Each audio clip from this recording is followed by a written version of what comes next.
Salut les JAJ. Aujourd'hui on voit le juge arbitre ou le juge arbitre jeune et la table de marque. Mais avant, si tu aimes cette vidéo, n'oublie pas de liker. Je te rappelle également qu'on a notre site internet réservé exclusivement à l'arbitrage du handball. Allez, sans plus attendre, c'est parti. Concernant la table de marque, elle se compose du secrétaire et d'un chronométreur. C'est des personnes très importantes pour le bon déroulement d'un match. Quand on parle de secrétaire, on pense souvent à ça.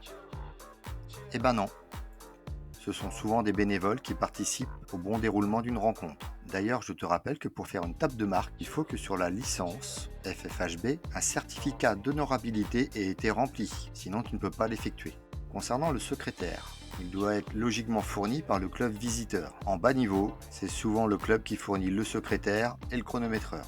Concernant le secrétaire, donc il collecte les informations qui sont utiles pour le match. Il signale également si de la colle est utilisée alors qu'elle est interdite en salle. Je t'invite à regarder la vidéo sur les nouvelles règles 2022, il y a un chapitre sur l'usage de la résine. Il note sur la feuille de match électronique, qu'on appelle FDME, les buts marqués et les sanctions disciplinaires. Il rédige également les feuilles d'exclusion. Ça permet à l'équipe sanctionnée de savoir à quel moment le joueur peut rentrer à nouveau sur le terrain lorsqu'il y a une exclusion.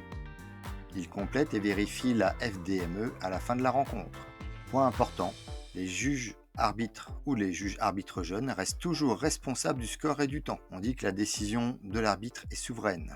D'où l'importance de bien tenir son carton de marque et de maîtriser la gestion du temps avec son chronomètre. À titre indicatif, les installations du chronométrage doivent posséder un signal sonore pour indiquer la fin ou la suspension du jeu.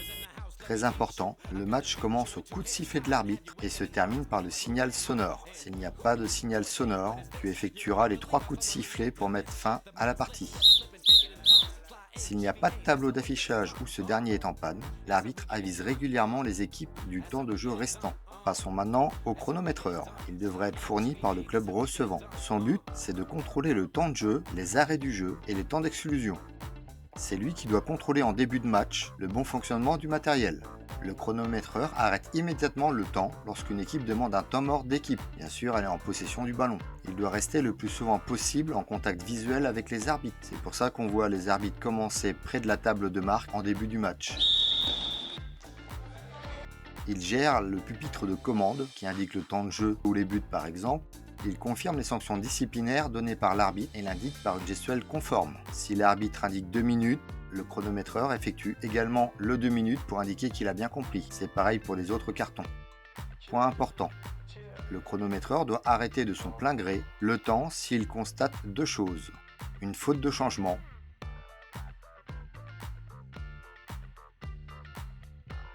ou une entrée de jeu irrégulière d'un joueur. À ce moment-là, il utilise le buzzer pour prévenir l'arbitre. Dans les autres cas, il doit attendre le prochain arrêt de jeu pour avertir les arbitres. Je t'invite avant le match d'indiquer à la table de marque que c'est toi qui vas gérer directement la gestion des changements. Ce n'est pas le point le plus important quand tu débutes. Ça y est, tu as les premiers éléments sur la table de marque. Tu connais mieux maintenant le rôle de ces acteurs qui permettent à l'arbitre de faciliter la gestion d'une rencontre. Allez, à toi de jouer.